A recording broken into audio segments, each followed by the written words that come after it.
ദൈവനാമകത്തുപ്പെടുമാറാകട്ടെ. ഈ മിനിറ്റുകളിൽ ദൈവത്തിൻ്റെ വചനം ശ്രദ്ധിക്കുന്ന എല്ലാവർക്കും യേശുവിൻ്റെ നാമത്തിൽ സ്നേഹവും നന്ദി അറിയിക്കുന്ന കർത്താവ് നിങ്ങളെ ധാരാളമായി വർദ്ധിപ്പിക്കട്ടെ. കഴിഞ്ഞ നാളുകളിൽ യൂട്യൂബ് ചാനലിലൂടെ ദൈവത്തിൻ്റെ വചനം ശ്രദ്ധിച്ച എല്ലാ സഹോദരി സഹോദരന്മാർക്ക് കർത്താവിൻ്റെ നിസ്തുല്യ നാമത്തിൽ സ്നേഹവും വന്ദനം അറിയിക്കുന്ന കർത്താവ് നിങ്ങളെ അനുഗ്രഹിക്കട്ടെ. നിങ്ങൾ ഓരോരുത്തരും സുഖമായിരിക്കും ഞാൻ വിശ്വസിക്കുന്നു. പ്രിയ സഹോദരങ്ങളെ, കർത്താവിൽ നമ്മൾ ഓരോരുത്തരും ഐക്യതയോടെ പ്രാർത്ഥന എഴുതിനാൽ നിശ്ചയമായും കർത്താവ് നമ്മൾ അനുഗ്രഹിക്കും. ഈ മിനിറ്റുകളിൽ നിങ്ങളുമായിട്ടൊരു വചനം ഷെയർ ചെയ്യാൻ ആഗ്രഹിക്കുന്നത് ഇങ്ങനെയാണ്. വിശുദ്ധ മത്തായി സുവിശേഷം 5-ാം അധ്യായം അതിൻ്റെ 4-ാമത്തെ വാക്യം ഇപ്രകാരം എഴുതിയിരിക്കുന്നു: ദുഃഖിക്കുന്നവർ ഭാഗ്യവാന്മാർ, അവർക്ക് ആശ്വാസം ലഭിക്കും. പരിശുദ്ധ വചനത്തിൽ ഇങ്ങനെ എഴുതി: ദുഃഖിക്കുന്നവർ ഭാഗ്യവാന്മാർ, അവർക്ക് ആശ്വാസം ലഭിക്കും. ഒരു നിമിഷം പ്രാർത്ഥിക്കാം. പരിശുദ്ധനായതല്ല കർത്താവെ, തനിമേറിയ നല്ല സമയത്തിന് ഞങ്ങളങ്ങ് സ്തുതിക്കുന്നു, സ്തോത്രം ചെയ്യുന്നു. കർത്താവ്, ഈ മിനിറ്റുകളിൽ ദൈവത്തിൻ്റെ വചനം സംസാരിക്കുവാൻ കർത്താവെ അടിയിൽ തന്ന വലിയ ഭാഗ്യത്തിനായി സ്തോത്രം. അങ്ങയുടെ വലിയ കൃപയും വലിയ സാന്നിധ്യവും വലിയ അഭിഷേകവും ഞങ്ങളുടെ മധ്യ വ്യാപരിക്കുന്ന കൃപയ്ക്കായി സ്തോത്രം. കർത്താവെ, ഈ മിനിറ്റുകളിൽ വചനം ശ്രദ്ധിക്കുന്ന സകല പേരുടെ മേലും ആത്മാവിൻ്റെ വലിയൊരു പ്രവൃത്തി, ആത്മാവിൻ്റെ വലിയൊരു ഒഴുക്ക് യേശുവിൻ്റെ നാമത്തിൽ സംഭവിക്കുന്നതിനായി സ്തോത്രം. യേശുവിൻ നാമത്തിൽ പിതാവേ, ആമേൻ, ആമേൻ, ആമേൻ, സ്തോത്രം. പ്രിയ സഹോദരങ്ങളെ, യേശു കർത്താവ് ഭാഗ്യവചനങ്ങളിലൂടെ നമ്മളോട് സംസാരിക്കുന്ന വചനത്തിൽ മത്തായി സുവിശേഷം 5-ാം അധ്യായം 4-ാമത്തെ വാക്യപ്രകാരം എഴുതിയിരിക്കുന്നു: ദുഃഖിക്കുന്നവർ ഭാഗ്യവാന്മാർ, അവർക്ക് ആശ്വാസം ലഭിക്കും. ദുഃഖിക്കുന്നവർ ഭാഗ്യവാന്മാർ, അവർക്ക് എന്ത് ലഭിക്കും? ആശ്വാസം ലഭിക്കും. പരിശുദ്ധ ബൈബിൾ എഴുതി കണ്ടായിരുന്നു, ദുഃഖിക്കുന്നവർ ഭാഗ്യവാന്മാർ. പ്രിയ സഹോദരങ്ങളെ, ഈ ഭൂമിയിൽ ജനിച്ചാൽ നമ്മൾ പറയും, ഒരു ദുഃഖം എനിക്കുണ്ട്, ഇനി ഞാൻ ദുഃഖിക്കുന്നവനാണ്, ഞാൻ ഭാരമുള്ളവനാണ്, ഞാൻ പ്രയാസമുള്ളവനാണ്. പക്ഷേ എന്നാൽ പരിശുദ്ധ ബൈബിളിൽ ദുഃഖിക്കുന്ന ഈ ഭാഗ്യവാനാണ്, നിൻ്റെ മേൽ ദുഃഖമുണ്ട്, നീ ഭാഗ്യവാൻ. അപ്പോൾ നിങ്ങൾ സജി ബ്രദർ, എന്തുവാ ഇത് ദുഃഖിക്കുന്നവൻ ഭാഗ്യവാൻ എന്നോ? എന്നാൽ പ്രിയ സഹോദരങ്ങളെ, വിശുദ്ധ ബൈബിൾ ഇപ്രകാരം എഴുതിയിരിക്കുന്നു. അമ്മ സ്തോത്രം. ആമേ പൗലോസ് 2 കൊരിന്ത്യർക്ക് ലേഖനം 7-ാം അധ്യായം 9-ാമത്തെ വാക്യം എഴുതിയിരിക്കുന്നു: നിങ്ങൾ ദുഃഖിച്ചതിനാലല്ല, മാനസാന്തരത്തിനായത് എത്രയേ നിങ്ങൾ ദുഃഖിച്ചത്. നിങ്ങൾക്ക് ദുഃഖമുണ്ടായത് നിസ്സാര കാര്യത്തിനല്ല, നിന്റെ മനസ്സൊന്ന് രൂപാന്തരപ്പെടാനാണ്. പൗലോസ് പറയുന്നത് ശ്രദ്ധിച്ചോ? നിങ്ങൾ ദുഃഖിച്ചതിനാലല്ല, ആമേ മാനസാന്തരത്തിന് ദുഃഖിച്ചത്രേ. സ്തോത്രം.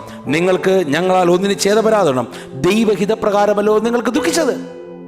നിങ്ങളുടെ മേൽ ദുഃഖമുണ്ടായത് നിങ്ങൾ നശിച്ചു പോകാൻ വേണ്ടിയല്ലെന്നാ പരിശുദ്ധ പൗലോസ് പറയുന്നത്. ശ്രദ്ധിച്ചോ? 2 കൊരിന്ത്യർക്ക് ലേഖനം 7-ാം അധ്യായം 9-ാമത്തെ വാക്യത്തിൽ പൗലോസ് പറയുന്നു, നിങ്ങൾക്ക് ദുഃഖമുണ്ടായത് നിങ്ങൾക്ക് മാനസാന്തരം ഉണ്ടാകാൻ, നിങ്ങൾ മനസ്സ് പുതുക്കി രൂപാന്തരപ്പെടാൻ വേണ്ടിയാണ് നിങ്ങൾക്ക് ദുഃഖമുണ്ടായത്. എന്നാൽ ഈ പ്രിയ സഹോദരങ്ങളെ, ഈ ദുഃഖം നമ്മുടെ മേൽ നാശത്തിനല്ല, ദുഃഖം നമ്മുടെ മേൽ അനുഗ്രഹത്തിനാണ്. ദുഃഖം വരുമ്പോൾ നമ്മൾ പറയണം, ഒരു ശാപത്തിനല്ല, ഞാൻ നശിച്ചു പോകാനല്ല എനിക്ക് വന്നത്, എനിക്ക് ആശ്വാസം ലഭിക്കാൻ വേണ്ടിയാണ്. പൗലോസ് പറയുന്നത് പോലെ ദുഃഖം ദൈവഹിത പ്രകാരമല്ലോ നിങ്ങളുടെ മേൽ ദുഃഖമുണ്ടായത്. ഈ മിനിറ്റുകൾ ആരെങ്കിലും ദുഃഖത്തോടെ, ഭാരത്തോടെ, പ്രയാസത്തോടുകൂടെ ഈ വചനം ശ്രദ്ധിക്കുന്നെങ്കിൽ നീ പറയണം, ഇല്ല, എൻ്റെ ദൈവം എനിക്ക് ഇതിന് പകരം തരുമെന്ന്. അതുകൊണ്ട് യെശയ്യാ പ്രവാചകന്റെ പുസ്തകം അതിൻ്റെ 61-ാം അധ്യായം 3-ാമത്തെ വാക്യം ഇരിക്കുന്നു: സിയോനിലെ ദുഃഖിതന്മാർക്ക് വെണ്ണീരിന് പകരം അലങ്കാരമാല കൊടുക്കും, ദുഃഖത്തിന് പകരം ആനന്ദ തൈലം കൊടുക്കുമെന്ന ബൈബിൾ എഴുതിയിരിക്കുന്നത്. ദുഃഖത്തിന് പകരമുണ്ടെന്നാ. നിങ്ങൾ ശ്രദ്ധിച്ചോ? യെശയ്യാ പ്രവാചകന്റെ പുസ്തകം 61-ാം അധ്യായം 3-ാമത്തെ വാക്യം എഴുതിയിരിക്കുന്നു: സിയോനിലെ ദുഃഖിതന്മാർക്ക് വെണ്ണീരിന് പകരം അലങ്കാരമാല, ദുഃഖത്തിന് പകരം ആനന്ദ തൈലമെന്ന്. അങ്ങനെയാണ് എഴുതി വെച്ചു. ദൈവമക്കളെ, ദുഃഖത്തിന് പകരം തരുന്നൊരു ദൈവമുണ്ട്. നീ ദുഃഖിച്ച വിഷയത്തിന്, നീ ഭാരപ്പെട്ട വിഷയത്തിന് നിനക്ക് പകരം തരുന്നൊരു ദൈവമുണ്ട്. കാരണം ദുഃഖിക്കുമ്പോഴാണ് നമുക്ക് ചില വ്യക്തികളെ നമുക്ക് പഠിക്കാൻ പറ്റുന്നത്. നിനക്ക് ദുഃഖം വരുമ്പോഴാണ് ഫീസ്, എൻ്റെ ഭാഷ പറഞ്ഞാൽ ഫീസ് കൊടുക്കാതെ, ട്യൂഷൻ എടുക്കാതെ ഫ്രീ ആയിട്ട് ചില കാര്യങ്ങൾ പഠിക്കാൻ പറ്റുന്നത്. അതുകൊണ്ടാണ് കർത്താവ് പറഞ്ഞത്, ദുഃഖിക്കുന്നവർ ഭാഗ്യവാന്മാർ, നിനക്ക് ആശ്വാസം ലഭിക്കുന്നുവെന്ന്. നീ ദുഃഖിച്ചത് നല്ലതിന്, നീ ദുഃഖിച്ചത് കൊണ്ട് വേറെ നഷ്ടവും നിനക്കില്ല, നിനക്ക് ആശ്വാസം ലഭിക്കും. ഇവിടെ എഴുതിക്കുന്നുണ്ടായിരുന്നോ? സിയോൽ ദുഃഖിതന്മാർക്ക് വെണ്ണീരിന് പകരമുണ്ട്. സുഹൃത്തെ, നീ ദുഃഖിച്ചോ? നീ സങ്കടപ്പെട്ടോ? നീ ഭാരപ്പെട്ടോ? കുഞ്ഞെ, വിശ്വസിക്കേ, നിനക്ക് പകരമുണ്ട്. നിനക്ക് പകരം തരാതെ വിടുന്ന ദൈവമല്ല. നീ എവിടെയൊക്കെ ദുഃഖിച്ചിട്ടുണ്ടോ, എവിടെയൊക്കെയാണോ നീ സങ്കടപ്പെട്ടത്, അവിടെയെല്ലാം നിനക്ക് പകരം തരുന്ന ദൈവമുണ്ട്. ആ ദൈവത്തെ നിനക്ക് വിശ്വസിക്കാൻ മനസ്സുണ്ടോ? ഈ മിനിറ്റുകൾ ഒത്തിരി ദൈവത്തിൻ്റെ വചനം കേട്ട് നീ തകർന്നിരിക്കുകയാണോ? യെശയ്യാ പ്രവചിക്കുന്ന കണ്ടായിരുന്നോ? ദുഃഖത്തിന് പകരം ആനന്ദം ഉണ്ടെന്ന്, പകരമുണ്ടെന്ന്. ഈ ദിവസങ്ങൾ വിശ്വസിക്കാൻ മനസ്സുണ്ടെങ്കിൽ നിങ്ങൾ ബൈബിൾ പഠിച്ചു നോക്കിയേ. എന്തുമാത്രം പേർ ദുഃഖിച്ചു, എന്തുമാത്രം പേർ പ്രയാസപ്പെട്ടു, എന്തുമാത്രം പേർ വേദന സഹിച്ചു, അവർക്കെല്ലാം പകരം കിട്ടിയില്ലേ? ഈ മിനിറ്റുകളിൽ ദുഃഖത്തോടെ, ഭാരത്തോടെ ഏതെങ്കിലും മേഖലയിൽ ഒതുങ്ങിക്കൂടാൻ നീ ആഗ്രഹിച്ചിരിക്കുകയാണോ? സുഹൃത്തെ, വിശ്വസിക്കേ, നിനക്ക് പകരമുണ്ട്. നിനക്ക് പകരം തരുന്നൊരു കർത്താവുണ്ട്. നിനക്കും നിന്റെ കുടുംബത്തിനും നിന്റെ തലമുറയ്ക്കും പകരം തരുന്ന ദൈവമുണ്ട്. നിങ്ങൾ ശ്രദ്ധിച്ചു? അബ്രഹാം എന്ന് പറഞ്ഞ മനുഷ്യൻ ദുഃഖിതനായി ക്ഷീണിച്ച് മമ്രയുടെ തോപ്പിൽ തനിക്ക് കുഞ്ഞുങ്ങളില്ല, താൻ ഒത്തിരി വിഷമിച്ചിരിക്കുമ്പോൾ, ഒത്തിരി ഭാരത്തോടെ ഇരിക്കുമ്പോഴാണ് ദൈവത്തിൻ്റെ ദൂതന്മാർ കടന്നു വരുന്നത്.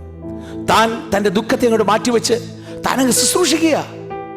അബ്രഹാം നന്നായിട്ട് അവരെ ശുശ്രൂഷിക്കുന്നു. ആ ശുശ്രൂഷ കഴിഞ്ഞിറങ്ങിയപ്പോൾ ദൂതന്മാർ പറയുന്ന സെന്റൻസ് ആണ്, അടുത്ത വർഷം ഇതുവഴി വരുമ്പോൾ അബ്രഹാമേ, നിന്റെ കയ്യിലൊരു തലമുറയിരിക്കും, നിന്റെ കയ്യിലൊരു അനുഗ്രഹം ഇരിക്കും. ഓ, എത്ര എത്ര എത്ര മഹത്വരമായ കാര്യം! അബ്രഹാം ദുഃഖിച്ചിരിക്കുന്നു, ദൈവത്തിന്റെ ദൂത് വന്ന് വീഴുന്നു. അബ്രഹാം മുറുകെ പിടിച്ചു. അടുത്ത വർഷം അതേസമയം അബ്രഹാമിന്റെ കയ്യിൽ ലഭിച്ച ദൂത് അവന്റെ മേൽ യാഥാർത്ഥ്യമായെങ്കിൽ, ഈ മിനിറ്റുകൾ കുഞ്ഞെ, നീ ദുഃഖിച്ചത് ദൈവ ഹിതപ്രകാരമാണ്. നിനക്ക് ദുഃഖം വന്നെങ്കിൽ ദൈവം നിനക്ക് പ്രതിഫലം തരുന്നൊരു ദൈവമുണ്ട്. നീ ദുഃഖിച്ചെങ്കിൽ ദുഃഖിച്ചതിനെല്ലാം പകരം തരുന്നൊരു ദൈവമുണ്ട്. നിങ്ങൾക്കറിയാമോ, അബ്രഹാം എന്ന മനുഷ്യൻ തൻ്റെ മകനെ ഈ യാഗത്തിന് സമർപ്പിക്കുക എന്ന് പരിശുദ്ധാത്മ പറഞ്ഞപ്പോൾ, കർത്താവ് പറഞ്ഞപ്പോൾ, അങ്ങോട്ടും ഇങ്ങോട്ടും മാറ്റമില്ല, തൻ്റെ വിഷമത്തെ ഉള്ളിലൊതുക്കി താൻ യാത്ര ചെയ്തു. തനിക്കറിയാം തൻ്റെ വിഷയം ഒത്തിരി ഉണ്ടെന്ന്. തൻ്റെ ദുഃഖം മറ്റൊരാളോട് പറയാൻ പറ്റുന്നതിനേക്കാൾ ഒത്തിരി സങ്കട കടൽ പോലെ മുങ്ങി നിൽക്കുമ്പോഴും അബ്രഹാം എന്ന് പറഞ്ഞ മനുഷ്യൻ തമ്പുരാനെ വിശ്വസിച്ചു. തമ്പുരാനെ ഏൽപ്പിച്ചു കൊടുത്തു. സമർപ്പിച്ചപ്പോൾ തമ്പുരാൻ ലെവൽ മാറ്റിയെങ്കിൽ, അവൻ ദുഃഖിച്ചതിന് അവൻ പ്രതിഫലം കൊടുത്തെങ്കിൽ, പകരം കൊടുത്തെങ്കിൽ, ഈ മിനിറ്റ് വിശ്വസിക്കാൻ നിനക്ക് മനസ്സുണ്ടോ? നീ ദുഃഖിച്ചതിന് പകരമുണ്ട്. അതുകൊണ്ട് യെശയ്യാ പ്രവചിക്കുന്ന കണ്ടായിരുന്നോ? ദുഃഖിതന്മാർക്ക് പകരമുണ്ടെന്ന്, ദുഃഖത്തിന് പകരമുണ്ടെന്ന്. സഹോദരി, സഹോദര, പ്രിയപൈതലേ, നീ വിശ്വസിക്കേ, നിന്റെ ദുഃഖത്തിന് പകരമുണ്ട്. നിന്റെ ദുഃഖത്തിന് പകരമുണ്ട്. നീ ദുഃഖിച്ചതിന് പകരമുണ്ട്.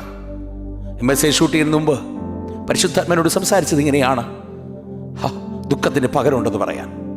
വിശ്വസിക്കാൻ പറ്റും, വിശ്വസിക്കുക. നിനക്ക് പകരം തരുന്ന ദൈവമുണ്ട്. ഇരിക്കുന്ന സ്ഥാനത്ത് നേൽപ്പിക്കാൻ മനസ്സുണ്ടോ? ഇരിക്കുന്ന മേഖല നിനക്ക് നേൽപ്പിക്കാൻ മനസ്സുണ്ടോ? സമർപ്പിക്കാം, പ്രാർത്ഥിക്കാം.